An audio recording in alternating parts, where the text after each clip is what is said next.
Hello everyone, welcome to अड्डा 24/7। मैं हूं आपकी मेंटोर रितिका और आज मैं लेके आई हूं another very important video that is about the interview preparation for RBI grade B examination.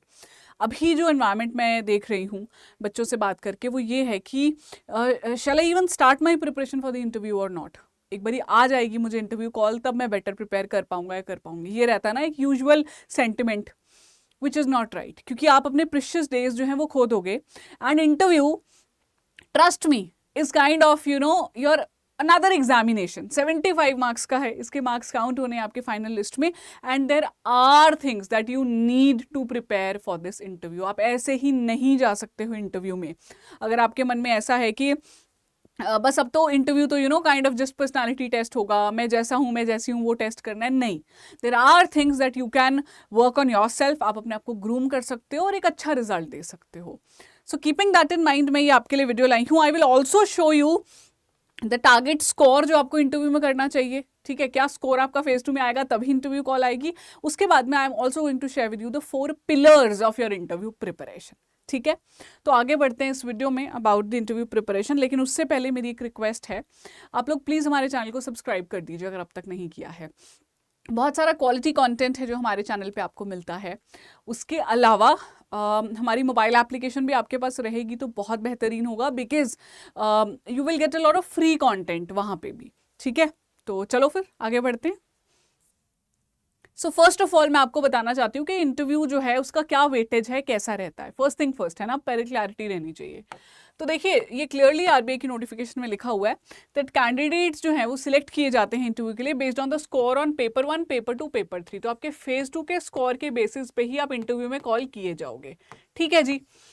उसके बाद में इंटरव्यू 75 मार्क्स का होगा, अच्छी खासी वेटेज है। दैट मीन्स जो आपकी फाइनल सिलेक्शन आएगी वो आएगी 300 प्लस 75। तो 375 में से बनती है सिलेक्ट लिस्ट, जिसे हम कहते हैं कि जिन बच्चों का नाम आता है that you are now the RBI officers. एक और आरबीआई के एग्जाम में चीज होती है, it is a psychometric test. तो साइकोमेट्रिक टेस्ट ना इंटरव्यू से पहले काइंड ऑफ क्वेश्चनर है जो आपके पास मेल पे आता है। You are given almost 5 to 7 minutes आपको मिलते हैं depending on the number of questions, जिसमें आपको बहुत जल्दी में वो अपना टेस्ट कंप्लीट करना होता है। And those questions are more on your psychology, जिसमें क्वेश्चंस जैसे रहते हैं कि अगर आप इस सिचुएशन में हो आप कैसे एक्ट करोगे, अगर आपका कोई सुपीरियर आपको परेशान कर रहा है किसके पास जाके बात करोगे, how will you make your communication better. Basically आपका वर्क प्लेस में और आपकी ऑनेस्टी और आपके बेसिकली एथिक्स चेक करने के लिए वो टेस्ट दिया जाता है। ये भी क्लियरली ऑल्दो लिखा है कि इसके मार्क्स अलॉट नहीं किए गए हैं, no marks will be allotted and they will not be a part of the final selection criteria. But still this is a crucial part आपका जो साइकोमेट्रिक टेस्ट होता है। हम बाद में बात करेंगे इस बारे में, अगर आप लोग कहेंगे तो I will also come up with a list of questions for your practice psychometric test के लिए। पर उसमें कोई डरने की बात नहीं है, जस्ट आपको लॉजिकली सही सोच के सही जवाब, सही उसमें एक्चुअली क्या होता है, दिस इज नो रॉन्ग और राइट, रादर जो उस सिचुएशन में एक अच्छा ऑल्टरनेटिव होगा वो आपको चूज करना होता है। वो भी होगा पर उसका कोई मार्क्स अलॉट नहीं किए जाते।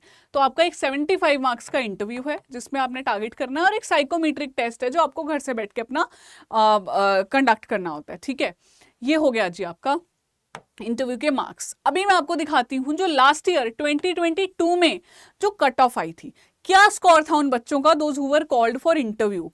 तो जो एग्रीगेट कट ऑफ मार्क्स थे ना, paper 1, paper 2, paper 3 which is your ESI, English, FM, उसमें क्या था, जनरल अनरिजर्व्ड बच्चों के लिए 171.25। तो 300 में से जिनके मार्क्स इतने थे वो हैं जिनको कॉल किया जाएगा इंटरव्यू के लिए। ऑब्वियसली बाकी कैटेगरीज हैं वो इससे कम ही रहेंगी। तो इस बार का क्या स्कोर रखना चाहिए, देखो इस बार का भी जो हमने पेपर एनालाइज किया है आसान तो नहीं था, तो कहीं ना कहीं हम इसी के अराउंड एक्सपेक्ट कर रहे हैं आपका अगेन। तो आपके इसके आसपास के अगर लग रहे हैं मार्क्स बन जाएंगे आपके, डेफिनेटली आपको प्रिपरेशन स्टार्ट कर देनी चाहिए। ठीक है, ये आपका एक आंसर मिल गया कि प्रिपरेशन स्टार्ट करूं इंटरव्यू की या नहीं। इसके आसपास बन रहे हैं, प्लस माइनस 5-10 बन रहे हैं, कर लो, मैं तो ये कहूंगी तब भी। ठीक है, सेकंड वेरी इंपॉर्टेंट थिंग, अब ये बन गए 171 मार्क्स। अब देखो जो सिलेक्ट लिस्ट आई थी, यानी कि interview plus all the 3 papers के मार्क्स ऐड करके क्या थी, 234.50। तो आप देख रहे हो ऑलमोस्ट 64 मार्क्स का गैप पड़ रहा है, 70 मतलब ऑलमोस्ट 64 मार्क्स का गैप पड़ रहा है 171 से 234 के बीच में। तो क्या आपको लगता है it's very easy to get 75 में से बड़ी आसानी से आपको नंबर मिल जाएंगे यहाँ पे 64 या फिर 70 ऐसे मार्क्स? नहीं, क्योंकि आरबीआई का interview it's not only about a test of your knowledge, it's also test of your personality. दोनों चीजें टेस्ट की जाती हैं। Hence you need to target to score very high in interview. वो आप कैसे कर सकते हो वही मैंने बताना है आपको इस वीडियो में, ठीक है। एक आपको पहले क्लैरिटी देनी थी स्कोर बता के, वेटेज बता के, ताकि जब आप एरो छोड़ते हो जो बो एंड एरो से, तो कहीं वो अंधेरे में ना हो। आपको पता है कि मेरे इतने मार्क्स बन रहे हैं तो मेरे को इंटरव्यू कॉल आने के चांसेस अच्छे हैं, और इंटरव्यू आ जाने के बाद भी मुझे इतना स्कोर सेट करना है। इसमें आपके नंबर अच्छे आते हैं तो of course it will give you an edge, क्योंकि आपको थोड़ा प्रेशर कम हो जाएगा कि इंटरव्यू में बहुत हाई स्कोर करना है। ऑल्सो ऐसी कोई गारंटी नहीं है कि जिनका बहुत अच्छा स्कोर आया है पेपर 1, पेपर 2, पेपर 3 में, उनको इंटरव्यू में भी अच्छे मार्क्स मिलेंगे। ऐसा नहीं है। जिनका ठीक ठाक स्कोर आया है पेपर 1, पेपर 2, पेपर 3 में, उनको भी अच्छे मार्क्स मिले हैं। तो ऑल इन ऑल, पूरी अगर मैं लॉन्ग स्टोरी कट शॉर्ट करूं तो पॉइंट ये बनता है कि आपको इंटरव्यू में हाईएस्ट स्कोर लेने का टारगेट करना ही चाहिए, ठीक है। वो आप कैसे कर सकते हो, I take you to that. अच्छा हाँ, ये प्रीवियस ईयर की भी कुछ कट ऑफ्स हैं, ये आप लोग देख लीजिएगा। मैंने सिर्फ 2022 की नहीं, 21 और 19 की भी डाली थी। 20 में कोविड ईयर था, पेपर नहीं हुआ था, तो कट ऑफ ना कहीं इसी एरिया में ही टच की है। कोई ऐसा बहुत खतरनाक डिफरेंस नहीं आ गया है, ठीक है। ये मैंने एडिशनल डाल दी थी ताकि आपको ये ना लगे कि बहुत ड्रास्टिक चेंज हो जाता है। 2019 में अगर देखो तो यहाँ पे कट ऑफ कम गई थी, लेकिन इंटरव्यू की बहुत हाई नहीं गई है, तो एवरेज आउट वो हो ही जाता है। तो अब आती हूँ मैं इंटरव्यू प्रिपरेशन पर, जो मेन मुद्दा है। There are 4 pillars of your interview preparation. Very first is your own biodata. Biodata, आपको ऑब्वियसली बायोडेटा फिल करना होता है जब आपका एक बेसिकली मेल आता है आपके पास, जहाँ के लिंक के through you have to fill up a biodata. तो वहां पे आप जो क्वेश्चंस भरेंगे उसके बेसिस पर बहुत सारे क्वेश्चंस इंटरव्यू में पूछे जाएंगे, क्योंकि आपका बायोडेटा आपसे पहले आपके इंटरव्यूअर के पास है, और आपके इंटरव्यू रूम में जाने से पहले उन्होंने आपकी एक इमेज बना ली है उस बायोडेटा के बेसिस पे, और वही उनका इंट्रोडक्शन है आपके लिए, तो वो वहीं से क्वेश्चंस पूछेंगे आपसे। तो it's very important that you are able to answer questions on your own biodata.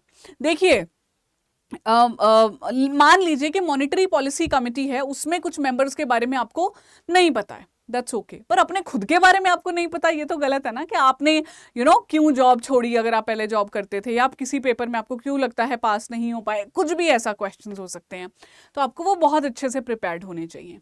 Second is about RBI.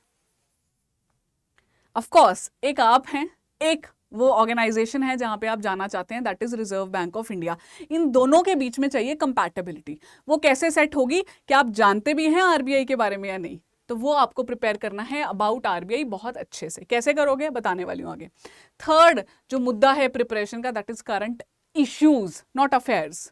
मैं नहीं कह रही कि आपको बस मैगजीन पढ़ के जानी है, मैगजीन साइड पे। अब पढ़ना है आपको क्या चल क्या रहा है देश और दुनिया में, स्पेशली बैंकिंग इंडस्ट्री में, स्पेशली अगर मैं बात करूं इकोनॉमी की कंट्री में, तो वो पढ़ना है आपको।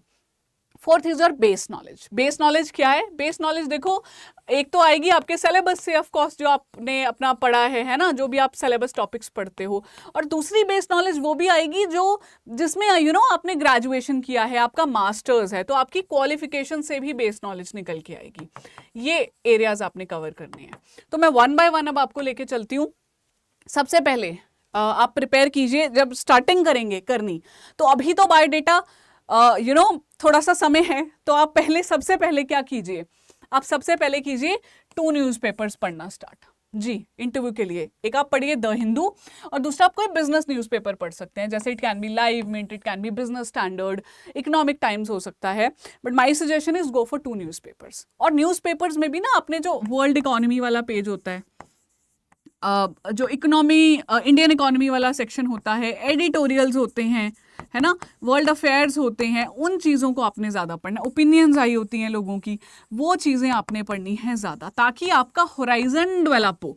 आप जो सोचते हैं, जो समझते हैं चीज़ों को, वो लोग क्या सोचते हैं, एक्सपर्ट्स क्या सोचते हैं वो आपका एक व्यू पॉइंट डेवलप हो, तो ये करना बहुत जरूरी है। ठीक है, न्यूज़पेपर्स पढ़िए, बहुत अच्छे रहेंगे। और ऐसे 2 मिनट क्विक रीड मत करो, मैं तो सजेस्ट करूंगी पूरा आर्टिकल अच्छे से पढ़ो। ठीक है, कुछ बहुत इंपॉर्टेंट लग रहा है एक आधा पॉइंट लिख भी लो, क्योंकि पेपर तो हो गया आपका, जो टेस्ट लेना था उन्होंने, यहाँ पे ना आपकी अंडरस्टैंडिंग टेस्ट की जाएगी, आपकी knowledge about the issues going on in your country, in your world gauge की जाएगी। तो उसके लिए 2 चीजें करनी जरूरी है। ठीक है, second, make a list of questions on your biodata and prepare the answers. मैंने बताया था सबसे इंपॉर्टेंट बायोडेटा है, पर मैंने आपको सेकेंडली यहाँ पे मैं एक्सप्लेन कर रही हूँ कि पहले न्यूज़पेपर रीडिंग स्टार्ट करो, क्योंकि वो आप बहुत जल्दी कर सकते हो, इसमें थोड़ा टाइम लगेगा। तो आप क्या कीजिए, व्हेन ऑल्दो जब आप अपना बायोडेटा फिल करोगे तब एक बेटर पिक्चर आएगी, बट स्टिल कुछ एरियाज तो बहुत कॉमन रहते ही हैं कि फॉर एग्जांपल आपका बैकग्राउंड क्या है, आपकी क्वालिफिकेशन क्या है, अगर कोई गैप ईयर था, तो इस तरह की चीजें आपको पता है। आप ना अपने ही बारे में you make a list of questions, जितने बन सके, 100, 150 और 200, जितने क्वेश्चंस बन सके वो क्वेश्चंस बनाइए और उनके आंसर्स प्रिपेयर कीजिए, ताकि आप अपने आप को 360 डिग्री कवर कर लो, you know yourself really well, ताकि वो कॉन्फिडेंस रिफ्लेक्ट हो। ठीक है, तो मैंने कुछ सैंपल क्वेश्चंस यहाँ डाले हैं जो पूछे भी गए हैं पहले आपसे, जो लाइक हमने जिन बच्चों से बात की है ट्रांसक्रिप्ट्स लेके कि क्या पूछा गया था उस बेसिस पे। तो जैसे क्वेश्चन पूछा गया था, tell us about your academic achievements, क्या रही हैं, आपके इंटरेस्ट एरियाज बताओ क्या हैं academically, what all activities have you been involved in your school or slash college, अपने hobbies क्या हैं आपकी, common question है about you, what have you learned from your hobbies, give us the details of the nature of work that you have done, अगर आप job में रहे हो तो आपका एक्सपीरियंस कैसा था प्रीवियस जॉब में, अपने ऑर्गेनाइजेशन अगर आप अभी भी वर्किंग हो तो वहाँ पे क्या चेंज करना चाहोगे, अपनी जॉब आप क्यों चेंज करना चाहते हो, again if you are in work, why do you want to make a switch to RBI, और ये भी पूछा जा सकता है why do you want to join RBI. ठीक है, तो ऐसे क्वेश्चंस ये मैं आपको प्रोवाइड करूंगी वैसे इस तरह के questions once your final interview call letters are out, लेकिन तब तक आप एटलीस्ट अपने एरियाज में जितने क्वेश्चन बना सको अपने बारे में वो बनाओ और फिर उनके अच्छे आंसर्स प्रिपेयर करो and talk to your friends, talk to your colleagues about it कि ये मेरा आंसर कैसा लग रहा है, क्योंकि टेक्निकल आंसर नहीं है ये एक जेन्युइन और जनरल आंसर है जो आपसे एक्सपेक्ट किया जा रहा है आप दे पाओ। ठीक है, फॉर एग्जाम्पल अगर कुछ बच्चे हैं एकेडमिकली बहुत अच्छा हाई अचीव नहीं कर पाए, तो यहाँ पे उनको लगेगा मैं क्या लिखूं, मेरी तो कोई अचीवमेंट ही नहीं है। That is what the challenge is, you have to frame your answer in a way, आप ऑनेस्ट रह सकते हो कि I was not very bright student because I was involved in co curricular activities और I was involved in other activities in my school और college and hence there are not much achievements in my bag, but still I have been able to do this, ऐसा करके कुछ भी। ठीक है, तो ये आपको ज्यादा पता है कि आपके क्या लूप होल्स हैं, क्या स्ट्रेंथ पॉइंट्स हैं और उस पर क्या आंसर बनना चाहिए। ये मेरा दिखाने का सिर्फ एक यही ऑब्जेक्टिव था कि आप इस तरह के क्वेश्चंस बना पाओ। ठीक है, तो आप न्यूज़पेपर रीडिंग करेंगे, अपने बारे में क्वेश्चंस बनाएंगे अच्छे खासे जितने बनते हैं, फिर आप क्या करेंगे, आरबीआई वेबसाइट को इनसाइड आउटसाइड अच्छे से बहुत ज्यादा उसको रेफर करेंगे आप। मैंने यहाँ पे हाईलाइट किया है कि अबाउट अस आरबीआई का सेक्शन है, हिस्ट्री है, लेटेस्ट नोटिफिकेशंस हैं जो आरबीआई की पिछले 6-8 महीने में जो इंपॉर्टेंट रही हैं वो हो सकती हैं, इवन अबाउट जो आरबीआई के न्यू इनिशिएटिव्स हैं, जैसे ये मनी इनका इनिशिएटिव है जो ब्लाइंड लोगों के लिए नोट्स के लिए होता है, इस वेबसाइट को बहुत अच्छे से पढ़ो, एफएक्यूज को बहुत अच्छे से देखो, so that you know what does RBI do, RBI का काम क्या है, आरबीआई क्या क्या कितने सारे डिपार्टमेंट्स हैं, आपको कौन सा डिपार्टमेंट उसमें से पसंद है, आरबीआई ने अभी कौन सी नोटिफिकेशंस निकाली हैं, आरबीआई के गवर्नर कौन है, मॉनेटरी पॉलिसी कमेटी मेंबर्स कौन है, सब कुछ आपको आरबीआई के बारे में पता रहना चाहिए। क्योंकि आप जो ऑर्गेनाइजेशन ज्वाइन करना चाहते हो, जिसके लिए आपने मेहनत की है, फेज 2 निकाला है, छोटी चीज नहीं है, पर पैशन भी तो दिखना चाहिए ना कि हाँ मुझे पता है इस ऑर्गेनाइजेशन के बारे में सारा, वही आपने यहाँ पे दिखाना है। ठीक है, and last area, go through the syllabus. तो जब मैं बोलती हूँ ना स्टैटिक सिलेबस, तो मैं यहाँ पे क्या बोलती हूँ, एक जो आपका बेसिकली जो भी आपने पढ़ा है एफएम में, ईएसआई में, जो आपके इंपॉर्टेंट टॉपिक्स थे, है ना, जैसे बजट हो गया, सर्वे हो गया, ग्लोबल फाइनेंशियल क्राइसिस वाला पार्ट था आपका एफएम में, इन्फ्लेशन क्या होती है, ऐसे वाले एरियाज हैं। ईएसआई में जनरली आपको पता ही है इंपॉर्टेंट स्कीम्स कौन सी चल रही हैं, मॉनेटरी पॉलिसी क्या होती है, फिस्कल पॉलिसी क्या होती है, वो एरियाज को आप अच्छे से रीड करके जाइए। ऑल्सो इंग्लिश नहीं आएगी ऑफ कोर्स, यहाँ एफएम ईएसआई कुछ भी हो सकता है।